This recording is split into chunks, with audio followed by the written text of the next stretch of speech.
Hey everyone. I think you're really going to enjoy this session. I just recently sat down with Shanna Weber. She is a career coach and a leadership development consultant.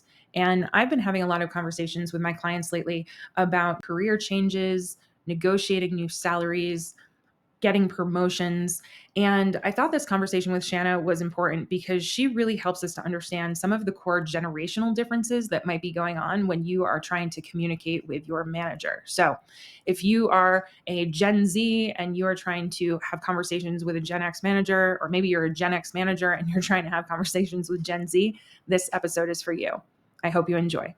I'm so excited to have this conversation with you today. Our listeners are across the entire board in terms of age ranges and professions, but I've been working with a lot of my clients recently, ages 25 and under. And I thought that getting together with you and having a conversation specifically about the differences in generations, what to expect inside of the workplace, how to improve communications, how to maybe be able to show up as your authentic self, but also understand some of those boundaries that we have to navigate when we're inside of a corporate position. So first of all, I just want to say thank you for taking the time to have this discussion with me today. My pleasure, Lindsay. This is something true and dear to my heart. My whole career, I've worked with multiple generations, managing people both older and younger than me, working with people older and younger. And it's funny how true many of these things come up in the workplace. So it's really important to understand where some of it's coming from and how you can adapt, work within it, and not fight it, because it is just part of reality. It is part of reality. And before we dive into some of these specific questions that I want to have you answer for us, I'd love for maybe you just to give a high level overview. People heard a little bit of your bio in the introduction, but I would love for you to maybe pick out and really amplify the reason that you started Prima Consulting. I worked in finance, investing, asset management for 23 years. And similar to a lot of us, was put into a role of leadership without any preparation. It was, you do really good work, you really are doing well at your job, we're going to promote you. And all of a sudden, I was managing a team of 7, international at the point. I had somebody in London, I was working with teams in Asia, and I didn't have the skill set to really motivate, inspire, and guide these people in the right direction. And so I started training myself. I took went back and got my MBA. I started doing a lot of certifications through various universities, and really started to dig into how to lead individuals as a team.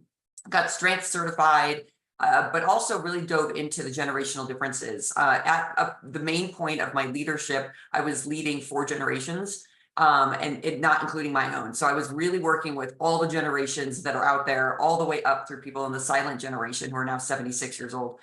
And it just needed to learn why people are motivated in certain ways, what they expect when they show up to work. And so I decided to leave corporate and take my learnings on the road and help other people develop their leadership skills, really develop their professional skills, and how to work best within the corporate environment. I love that. It's so needed right now because we are seeing that there are more generations inside of the workplace than ever before. And being able to navigate that space and make sure that you are showing up again as your best self, meshing with somebody else's best self and their style, it can become so complicated. And we spend so much of our time and our life at work. It's important to get this piece right. So, Absolutely. yeah. So let's talk a little bit about the fact that right now, Gen X seems to be primarily the bulk of the managerial staff inside of organizations, right? Yeah. And can you outline for us just high level, what kind of age range are we talking there with Gen X again? Yeah. So Gen X right now are 45 to 60, 45 to 60. And so when you think about that, that is almost all the way up to people retiring. Right. And 45 are people who have been in the industry for about 20 years. So that's where you're starting to get into your senior leadership, your executive leadership with that experience under their belt. So they're primarily the decision makers right now. Right. Which makes a lot of sense. I'm millennial, I'm 42, so I'm kind of on that edge. But there's still this one thread that I keep hearing over and over and over when I'm talking to my clients. And it's that, I'm getting that sense that my manager is all about like You just need to put in your time, right? Mhm. And I remember experiencing that as I was coming up and feeling so frustrated. Like I was ready to run, I was ready to take on more responsibility. I was definitely ready to get paid more. Mhm. Yes, yes. And, there's that narrative that's coming down of you've got to put in your time. Why is that? Why is Gen X so focused on this concept of you got to put in your time? There's a lot of history and data behind this, but the basic thing is that I am a Gen Xer, when we entered the workforce is right before, when we entered it was before the tech boom. And so when you think about how we had to work, it was photocopying, Xeroxing, faxing, hole punching.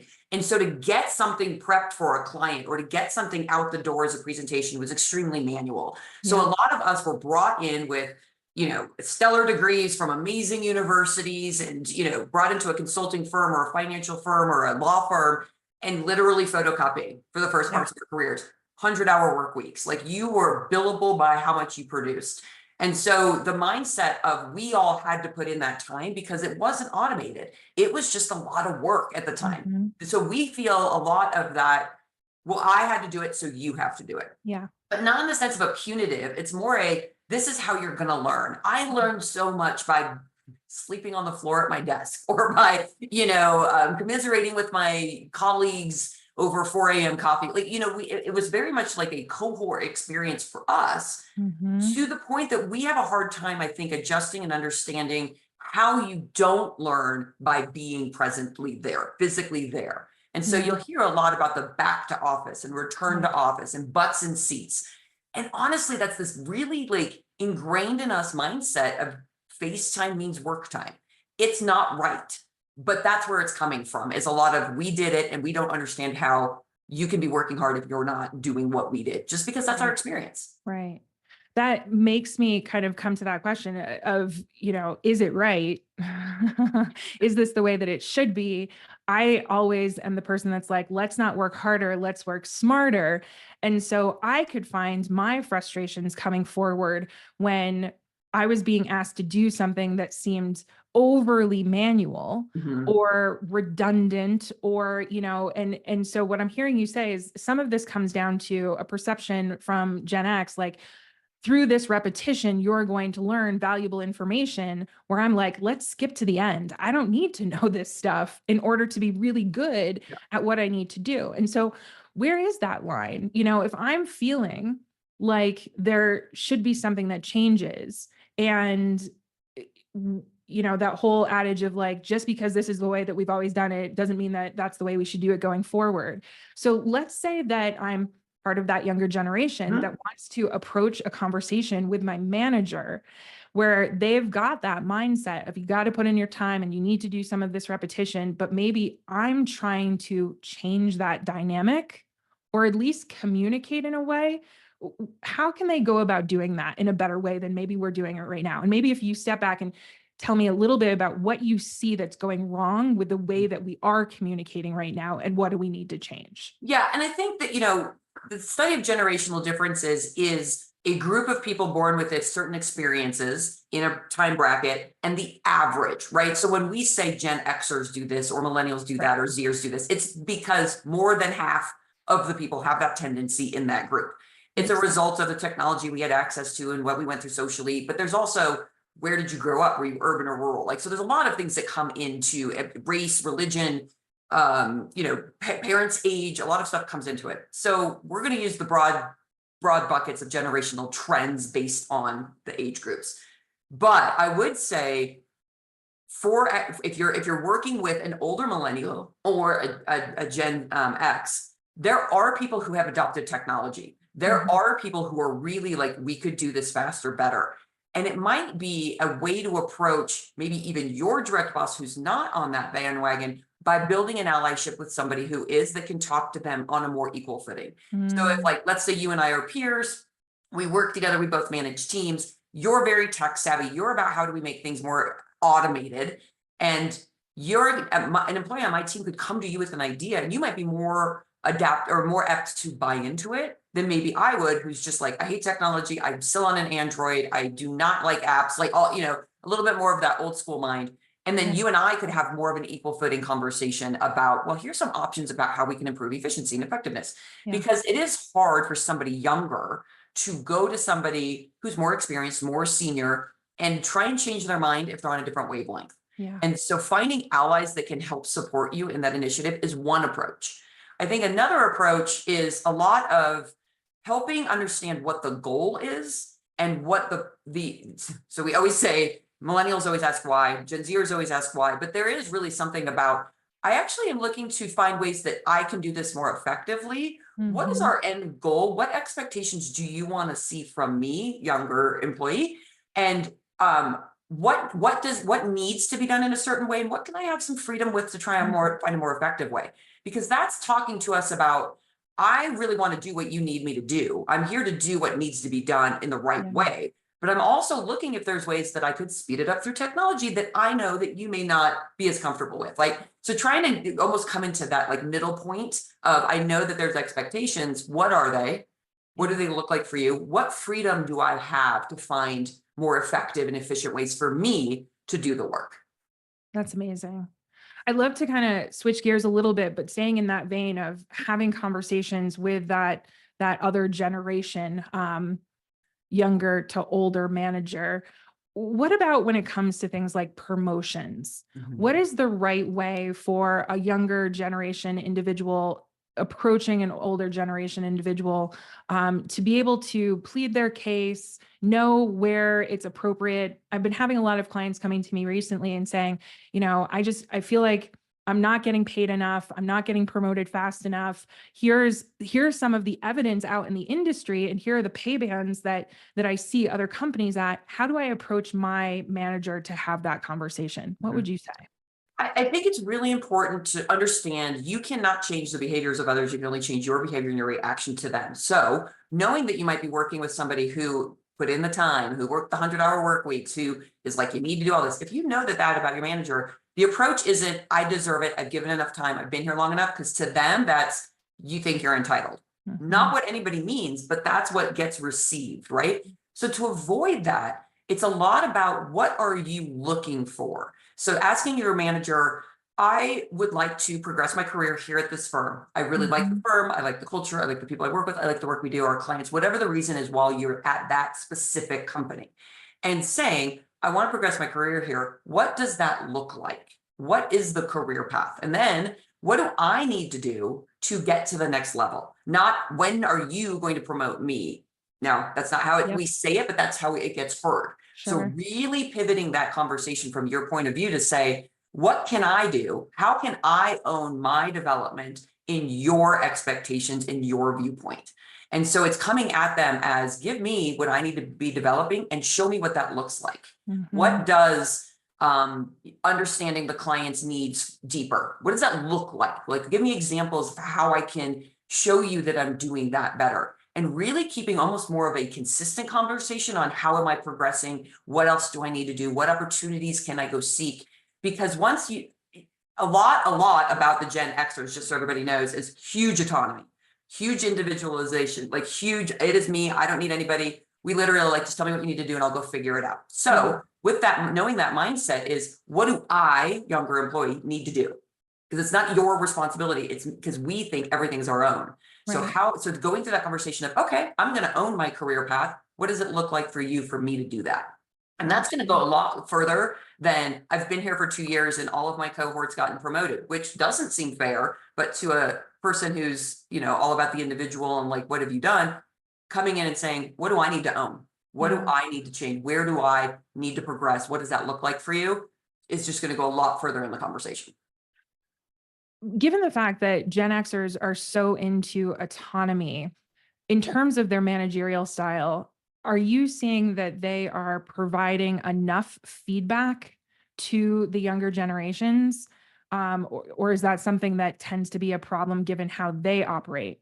That is a huge problem. Back to, you can't fix other people. Yeah. Um, Gen Xers and some of the boomers that are still in the industry are very, go do it, don't ask questions, but do it my way and do it right. Like, that's just it, and it's really a struggle. It's a bad leadership technique. So any of us older people watching this, if you do that, that's bad. You need to fix you. But as a younger employee, we can't fix you, right? So there is a mindset to think about how do you find out what they need the output to be, right? And so really getting them to clarify. So what I'm going to go do it. Okay, I'm going to go do it. What type of deliverable are you looking for? Like, do we Yeah. need this version in final format? Is this like client ready, or do you want to see a draft first? And Mm. just breaking down the steps in the deliverable and the output so that the leader starts to get through, oh, they actually don't know what I'm expecting. Yeah. And so breaking it down into smaller components and being like, instead of go do a deck for this client, saying, okay, yeah, absolutely, no problem. Do you want to see the first version? Do you want to see draft 2 or 3 after I have some other people review it? Or are you waiting for me to come with final form and I should really look to some peers to edit this? Mm. What do Mm. you need back from me? That is Right? such a great piece of advice. And break it down into the pieces and the deliverables, and then use your network to find out how to do some of that. The other thing you can ask a leader is, who's the best person for to take a look at this before I bring it back to you? Mm. Right? Mhm. Who else can I use other than just my boss? Who Yep. else can I use to do good work for you? Building that network of those advocates, of those allies, of those experienced resources, and asking the boss who's the best person that you trust to do the review before you, so Yeah. that you're doing the steps they're looking for, but you get enough freedom to do it in your own way between. Yeah. Everything that you're saying right now is hitting home so deeply. And I can sense I've got this one person that I'm thinking of as they're going to be hearing this, something that might be coming up for them, which is, I don't get paid enough to do this. Like Mhm. you're asking me to, in some ways, it's just literally managing up, right? You're Yep. anticipating what it is that you need to be asking next so you get what you need. And I mean, my personal reaction to that is, if this is the career that you are looking to spend a significant number of years in, this is all your personal development, Yeah. right? You may not be getting paid in dollars, but you're getting paid in experience Mhm. and growth, right? And so I can hear some of my Yep. clients being like, but I'm not getting paid enough. Well, if there is an end game here, then you might be, right? It just might not be And in the the other dollars thing and the too, cents. think about, we always think of earning in the sense of dollars, right? Like Dollars. the dollar amount paid for your output, right? Yeah, yeah. But depending if you want to stay in the industry. So if you want to go into finance, legal, the medical field, even like professory, teacher, academic, your network and Yeah. the view and your reputation is going to get you paid. That is currency. That Yes, is that is currency. If currency. somebody likes you and somebody liked working with you and somebody recommends you, that's how you get elevated into Yeah. bigger roles that pay more. So the mindset of I'm not getting the physical dollars to be putting up with this crap, right? Which is Mhm. we've all been there. All been there. Everybody who's ever had a job has been Yeah. there.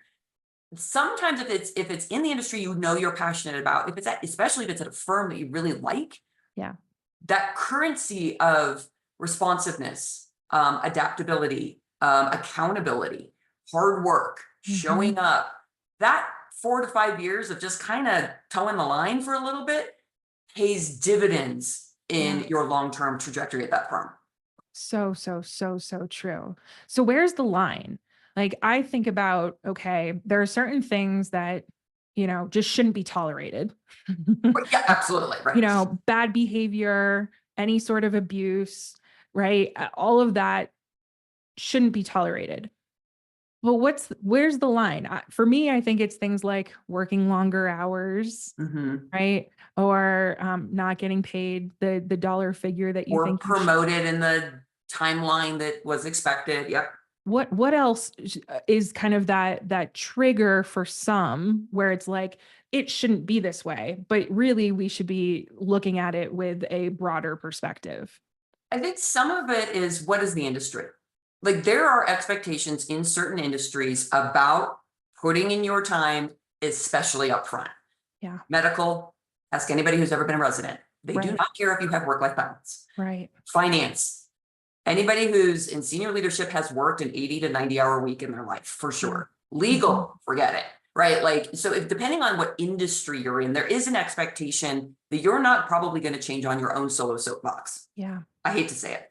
So if you want to stay in that industry, and they tend to be the more lucrative ones, or some of the more lucrative ones, then it's what is it worth to you? What is it worth to you now for a couple of years to put in the time so that you can afford to do more leisure activities later on? Yeah. Or jumping around from firm to firm to get that $5,000 bump every couple of, every 18 months or whatever. What does that do to your brand? What does that do to your longevity at the firm? Because I promise you, once you're at a certain level, hopping from firm to firm doesn't get you the bump that it does at the beginning, and it's not as easy. So if Yeah. you want to build a reputation in a firm, you kind of got to figure out how long you stay. I think it's all about what are your long-term goals and short-term goals, and they need to line up. If Yeah. your long-term goal is to buy a second vacation home, or to have a boat to go jet skiing on, or to take big vacations, or to have kids that maybe go to great schools or live in a big house, that's a different investment up front than I'm going to live every moment for the now. I'm really going to experience as much as I can in my youth. I'm going to look for a job that's more flexible so that I can spend more time. You're just going to be doing it with less money because it's about supply and demand, and it sort of starts to even out. So thinking about where's the line, I do deciding if you're in the right industry is really important. If there's industry expectations, even if they're not great, you're not going to change them at 25 years old. Yeah. But if you stay in an industry for a while, and I can speak to women, Lindsay, you and I have both been in finance for a long time, it is much better now that we are all at senior leadership roles. And it is so much better work-life balance, respect for diversity, all the things that come along with more women in leadership roles. But I had to stick through the hard part to get to the level where I could start to make the calls. Yeah. And so thinking about if you quit when you're young because it's tough and it's not making you super happy, you might never get to the level where you can make the change within the firm. Yeah. And so what are you willing to put up with short-term versus long-term goals, and really trying to figure out what that is to you? And there's no right or wrong answer for an individual. It's just going to look different. I think of that quote that it's I live a few years of your life like most won't, so that you can live the rest of your life the way that most can't. Right? Yes. And that idea that you've got to put in your time at the beginning, and it's not necessarily going to be all sunshine and rainbows and butterflies, but Yeah. eventually, if you have the integrity and you're sticking with it and doing the things, I'm always saying to all of my clients, are you proud of the way that you're showing up? Mm-hmm. And if the answer is yes, I'm proud of the way that I am showing up, then you're putting in the time, you're doing what you need to do, and eventually it's all going to come full circle. I agree. And I think it's also, again, I think of friends of mine who didn't invest early in their careers and are now 50, 55 and stressed about money and really Mhm. worried about retiring. Like they're like, I don't know if I'm ever going to retire. And they're coming up on the age where you start to think about that. And they're like, I wish I would have done it differently. Yeah. You can't go back. So thinking a little bit about what are you giving up in the current time for what the future could hold, because you can't go back and change the past. So what's So it worth to you? I want to just tie this into the person who might be showing up and feeling as though they can't be their authentic self. Could you just, put a bow on it there in terms of what you're saying right now? I think a lot of within corporate, there are certain expectations that, again, you can't change until you get there. And I talk to a lot of friends who used to hide their sleeve tattoos with longer button That sleeves. would be me. Yes, many people I know, Yeah. or only got their sleeves to their elbow so that they could still wear a polo, Yeah. those kinds of things. Took piercings out to go to work. And it's one of those, like, that's a small tweak of your personality to not hinder how people view you, because you can't change how people view you. That's the unfortunate part. That's a small change. If people were like, I mean, if you worked at a firm that's like, I don't want you to show up as your true authentic self because you're LGBTQ or you're Asian American or you're African American or whatever difference that is truly your innate internal soul, that's probably not the firm to be at. And there's another firm that's going to support who you are. But the little changes of, this is kind of how people dress and show up, meaning nobody's wearing pajamas. Okay, Right. so don't wear pajamas. Flip flop. Everybody at least, Ripped jeans. yeah, wear jeans, right? Like, I mean, like you can push the envelope to be your authentic self, don't rip the whole freaking package in half. Like just Yeah. push the envelope a little bit and ask for, some permissions to people that you trust. Being like, hey, I noticed that nobody here does this. Is that, I like to do that. Is that kind of frowned upon? And what's the consequence of that? I remember asking my boss about 10 years ago. I said, I really want to take one Friday a month off to be with my kid, to be able to volunteer at his school. He was in preschool at the time, to spend time with him. And my boss was like, I'm going to be honest, that will limit your career path. Mm. They will do it, but it will limit your career path. And I said, long term, not worth limiting my career path. But I ended up asking for additional vacation days in a different way so that I could have more time. So it's again, like, what's the perception of how you're showing up in an authentic way? Yeah. Can you manipulate the system to make it work for you a little bit without totally bucking the trend? I think that's such an important piece. If it's like, oh, the consistent taking of Fridays off, that's a certain perception, but maybe we can give you vacations where you're taking a longer block somewhere else. And I think there are some people that kind of try to die on that hill to say, what's the real difference here? Mhm. Whether it's Fridays or a chunk of time, it's still a chunk of time off. So why is one more problematic than the other? And it's like, do you really want to die on that hill? Yeah. Is that the thing that you That the want battle to? that's going to end your career trajectory. Like, Right, does that right, work? right. Now, rights and freedom of choice and personalities and, like, yes, that might be the hill you die. Totally.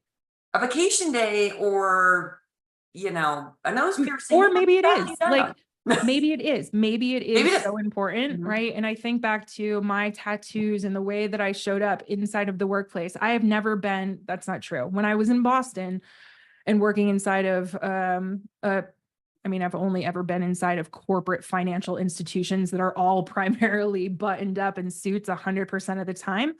And up until I would say I was 35, I was following that line. Mhm. And I would hide my tattoos.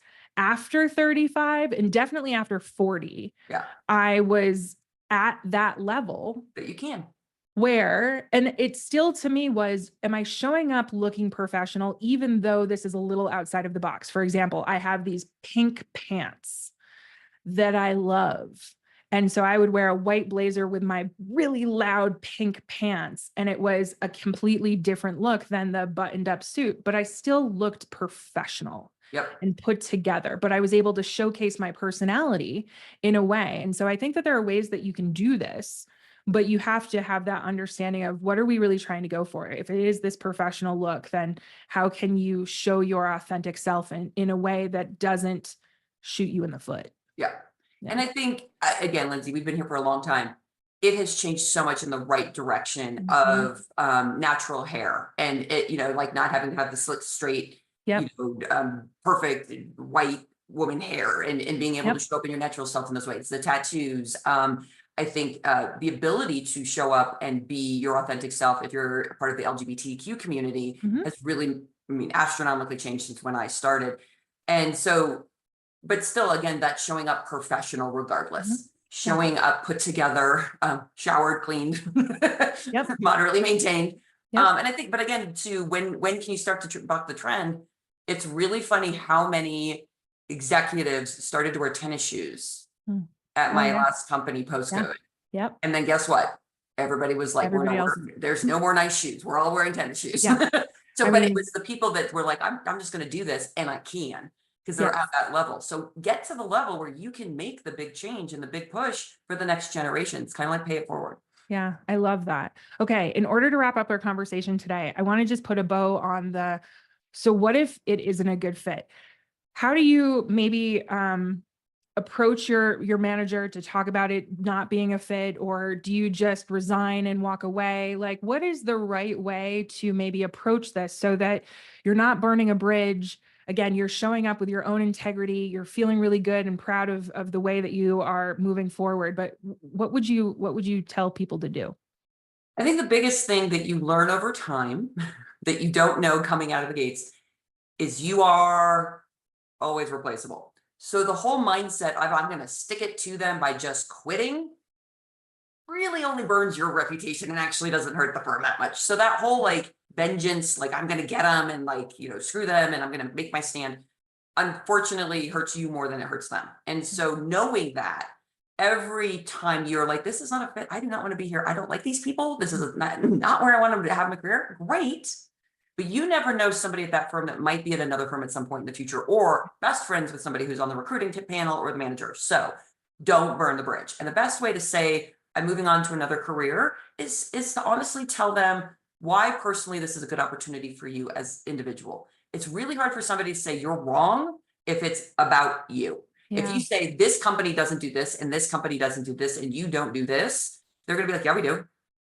Yeah. But if you say, for me, this is an opportunity for me to go to a firm where I feel like I can really show up more authentic to me, and the mission really resonates with me strongly right now, and I'd love to go give that an opportunity. Yeah. You're not blaming them. You're not putting anything on them. You're saying, I just need something different than this is giving me right now. Nobody's going to blame you for that. Love that. Always know that somebody at that firm knows somebody else. Like, just be very, very careful about any bridges you burn, because it can come back. So I just think, just be the most respectful, especially when departing and pulling yourself out, and stand up for yourself in a way that's about yourself and not Yeah. about blaming others. Yeah. I think that that's such an important piece here. It's the, um, explain it from a place of this is what I'm excited about moving towards, and less about We're justifying running why away you're from. leaving Mhm. something else. And I always think about it whenever my clients are asking about decisions and making decisions. I'm like, are you making this from a place of fear about something that's not going right, and like you're trying to fix it from that place, or are you excited and powerfully pulled to the next version of something? Mhm. And I think that can really help people put that into perspective. I agree. Like, I think all the people who run away from a job to another job end up Yeah, running away from that job to another job. When you run to an opportunity, you may be leaving the thing you don't want. You're sure. running to an opportunity versus away from. It's just so much more rewarding, and it tends to stick longer. And it may take a little bit more time to find that role, but long term, it's worth it. Totally worth it. Shanna, this was a wonderful conversation. Thank you so much. I think that our listeners are going to get a ton of information that they can put to use in their own lives. So again, thank you. This has been Happy, wonderful. happy to be a part of this community. I really hope that people find their true selves at their wonderful job and grow their careers by being the authentic self. So it is out Mm, there. thanks. Real quick, could you tell everybody where to find you, how to get in touch with you, and maybe just give a quick highlight of one of the key programs that you're offering? Absolutely. So probably my favorite program that I offer is a strengths engagement session for a team. And basically I use Gallup Strengths or Clifton Strengths. I'm a certified strengths coach, and it's about bringing your team together. It's great for companies post-merger, post-reorg, post somebody left and somebody else came in, and you need to get to know the team, learn how to motivate the individuals, and really create collaboration between the team members. So that's one of my favorite things to do. My website is swprima.com, and my email is shanna@swprima.com. Feel free to reach out to me with any questions about how I might be able to support your teams, you as a leader or as an individual growing your career. Wonderful. I so appreciate this. And I will put all of your information into our show notes so that everybody has access directly to that. Shanna, thank you so much for your time today. Thank you, Lindsay, for the opportunity. Appreciate it. My pleasure.